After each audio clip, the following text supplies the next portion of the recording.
பங்குச்சந்தையில் future and options மூலம் ஓர் இரவில் கோடிகளில் லட்சங்களில் லாபம் ஈட்டியிருக்கும் வர்த்தகர்களின் PNL பதிவுகள் தான் இவை. இது போன்ற பதிவுகளை பார்த்து வியந்து நாம் ஏன் இவர்களைப் போல பங்குச்சந்தையில் ஈடுபடக்கூடாது என நீங்களும் எண்ணி முதலீட்டுக்காக பணத்தை தயாராக வைத்து இருந்தால் நிச்சயம் இந்த காணொலி உங்களுக்காக தான். சமீபத்தில் இந்தியாவில் ஃபியூச்சர் அண்ட் ஆப்ஷன் ட்ரேடிங் என்ற சொல் மிகவும் பிரபலமாகி வருகிறது. இளைஞர்கள், இல்லத்தரசிகள், ஏன் கல்லூரி மாணவர்கள் கூட செயலிகள் மூலம் முதலீடு செய்ய தொடங்கி இருக்கின்றனர். இவை அதிவேகமாக லாபம் ஈட்டும் வழியாக இருந்தாலும் வெறும் சில நொடிகளில் மொத்த முதலீடும் கரைந்துவிடும் அபாயமும் இருக்கிறது. ஆகையால் ஃபியூச்சர் அண்ட் ஆப்ஷன்ஸ் மூலம் வர்த்தகம் செய்வது கத்தியின் மீது நடப்பதற்கு சமம் என்றால் மிகையாகாது. இதுபோன்ற வர்த்தகத்தில் வெற்றி பெற்றவர்களை காட்டிலும் பணத்தை இழந்தவர்களே அதிகம் என்கின்றன தரவுகள். இந்திய பங்கு சந்தையில் ஃபியூச்சரை காட்டிலும் ஆப்ஷன் சந்தையின் முதலீடுகள் அதிகம். அதாவது டெரிவேட்டிவ் சந்தையில் சுமார் 90% ஆப்ஷன் சந்தைதான். காரணம் முதலீடு குறைவு, அதிக லாபம் என்ற பிம்பம்தான். ஆனால் இதில் இருக்கும் பேராபத்தை யாரும் சொல்வது கூட கிடையாது. நீண்ட காலமாக பங்குச்சந்தையிலேயே ஊறி பல லட்சங்களை, கோடிகளை லாபமாக ஈட்டி பங்குச்சந்தைக்கு நன்றி சொல்லும் வர்த்தகர்கள் சில வாரங்களுக்கு முன் அவர்கள் சந்தையில் இழந்த கோடி ரூபாயை பற்றி பதிவிடுவது கிடையாது. இதன் மூலம் இந்த சந்தையின் பொன்னான வாய்ப்பை இழந்து விட்டோமோ என்கிற ஒரு ஃபோமோ எண்ணத்தை மறைமுகமாக விதைக்கிறார்கள். ஆப்ஷன் ட்ரேடிங்கை உண்மையா சொல்ல போனா ட்ரேடிங் அப்படின்ற அந்த கேட்டகரியில கூட நம்ம சேர்க்க முடியாது. அதுக்கும் ஒரு படி மேல போய் பெட்டிங் மாதிரி ஆயிடுது. பெட்டிங் அப்படின்னாலே ரிஸ்க் அப்படின்றது அங்க இன்எவிட்டபிள். ஆப்ஷன்ஸ் ட்ரேடிங் நிச்சயமா காமன் பீப்புளுக்கானது கிடையாது. என்னோட லைஃப் ஸ்டைல்ல காசு அபரிதமா இருக்கு. ஸோ அப்படின்றவங்களுக்கு குதிரை பந்தயத்துல கட்டுவாங்க, அந்த குதிரை போகும் அப்படின்னு சொல்லிட்டு. அது மாதிரி ட்ரேடிங்கை பார்க்குறவங்களுக்கு ஃபன். பட் மாச சம்பளக்காரங்களா இருப்பாங்க, குறைவான வருமானம் வாங்குற ஒரு தொழில் முனைவராக இருப்பாங்க. அவங்களுடைய வாழ்க்கையில ஒரு அமௌண்ட்ன்றது ரொம்ப முக்கியமான போர்ஷனாக இருக்கும். அந்த அமௌண்ட்டை கொண்டு போய் ஆப்ஷன்ஸ்ல போடுறது அப்படின்றது பெரிய ரிஸ்க். இப்போ ஃபார் எக்ஸாம்பிள், இன்னைக்கு மார்க்கெட் 25,000, மார்க்கெட் மேலே போகும்னு சொல்லிட்டு ஒரு ஆர்டர் போட்டுருவாங்க. அதே மாதிரி மார்க்கெட் கீழே இறங்கும்னு சொல்லிட்டு இன்னொரு ஆர்டர் போட்டுருவாங்க. இந்த 2 ஆர்டர்ல ஏதோ ஒன்று சக்சஸ் ஆகும்.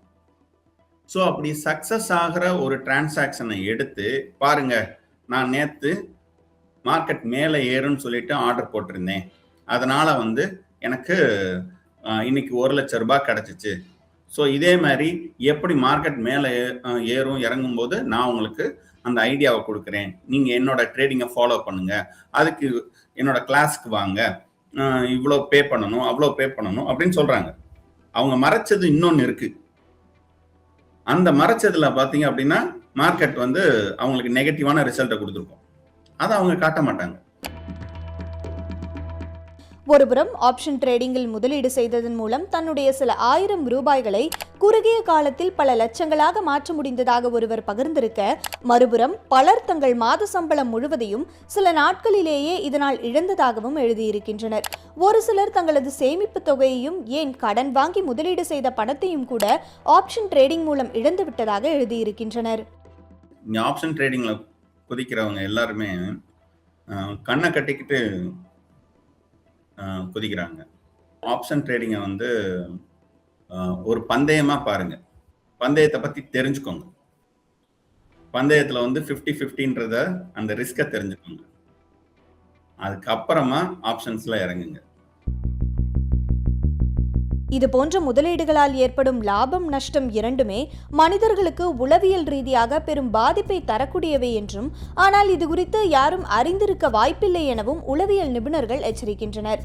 சிறிய அளவிலான லாபம் கூட மனதில் மகிழ்ச்சியை ஏற்படுத்தி மீண்டும் மீண்டும் இதில் முதலீடு செய்ய வேண்டும் என்கிற ஆர்வத்தை தூண்டுவதாக அவர்கள் கூறுகின்றனர். அதே நேரம் இழப்பு ஏற்பட்டவுடன் பலரும் அதனை உடனடியாக மீட்டெடுக்க முயன்று அதிக முதலீடுகளை மேற்கொண்டு அதனால் நஷ்டத்தை சந்திக்க நேரிடுவதாக எச்சரிக்கும் நிபுணர்கள் இதனை ஒரு அபாயகரமான சுழற்சி என குறிப்பிடுகின்றனர். இப்ப ஏதாவது ஒரு புதுசா நம்மளுக்கு கிடைக்கும் போது பிரெயின்ல ரிவார்ட் சர்க்கியூட்னு ஒரு இடம் இருக்கு, அது ஆக்டிவேட் ஆயிடும். அது பிரெயினோட பிளஷர் சென்டர்ஸ் அப்படின்னு சொல்லுவோம். அந்த சென்டர் ஆக்டிவேட் ஆகும் போது அங்க டோபமைனோட ரஷ் நடக்கும். அந்த டோபமைன் ரஷ் என்ன பண்ணோம்னா திரும்ப திரும்ப அந்த செயலை நம்ம செய்யறதுக்காக தூண்டும். ப்ராஃபிட்டும் கிட்டத்தட்ட அதே மாதிரி தான். ஸோ அந்த ப்ளஷர் சென்டர்ஸை வந்து அது தூண்ட ஆரம்பிச்சிடும். எப்படி நம்ம வந்து மூளைக்கு வந்து எப்படி ஒரு சந்தோஷம் ஒரு ஆக்டிவேட் பண்ணுதோ, அதே மாதிரி ஆபத்து, வலி, சிரமம், பிரச்சனைன்னும் போது மூளையோட இன்னொரு இடம் ஆக்டிவேட் ஆயிடும். அதாவது பெயின் சென்டர்ஸ்ன்னு சொல்லுவோம். அந்த பெயின் சென்டர்ஸ் ஆக்டிவேட் ஆகும்போது நம்மளை சுத்தி இருக்கிற ஒரு அச்சுறுத்தலை அது வந்து நம்மளுக்கு உணர்த்தும். அச்சுறுத்தலை வந்து நம்ம எஸ்டிமேட் பண்ணுவோம்.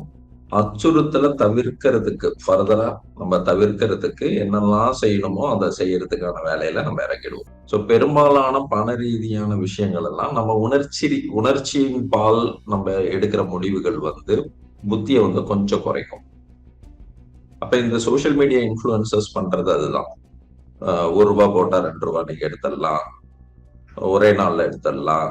ஸ்டாக் மார்க்கெட்டை பத்தி தெரியலையா, அப்பனா நீ வந்து ஒண்ணுமே தெரியல, ட்ரேடிங் உனக்கு தெரியாது, அப்பனா நீ எந்த காலத்துல இருக்க அப்படின்னு வந்து நம்மள அந்நியப்படுத்தும் போது அங்க நம்மளுக்கு நம்மளோட எமோஷன்ஸ் வந்து ஆக்டிவேட் ஆயிடுது. நான் ஒரு பொது சமூகத்துல இருந்து நான் விலகிட்டணும், நான் மாறுபட்டு இருக்கணும், பின்தங்கி இருக்கணும், இல்ல நான் அவுடேட்டடா இருக்கணும் அப்படின்ற அந்த ஒரு எமோஷனல் ஃபேக்டர்ஸை தான் இவங்க ஆக்டிவேட் பண்றது. சில பேருக்கு ஆன்லைன் ட்ரேடிங் இந்த மாதிரியான விஷயங்கள்லாம் அடிக்ஷனா இருந்துச்சுன்னா கண்டிப்பா மனநல மருத்துவரோ இல்ல மனநல மருத்துவ உளவியல் நிபுணர்களுடைய உதவி கண்டிப்பா தேவைப்படும். அவங்களோட உதவி இல்லாம அதுல இருந்து வெளியே வர்றதுன்றது ரொம்ப சிரமமா இருக்கும்.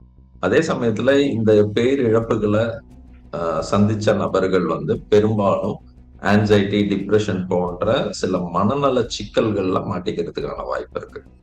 அப்படிப்பட்ட நேரங்கள்லயும் நீங்க வந்து மனநல மருத்துவரோ இல்ல மருத்துவ உளவியல் நிபுணர்களுடைய உதவியோ நாட வேண்டியது ரொம்ப ரொம்ப அவசியம்.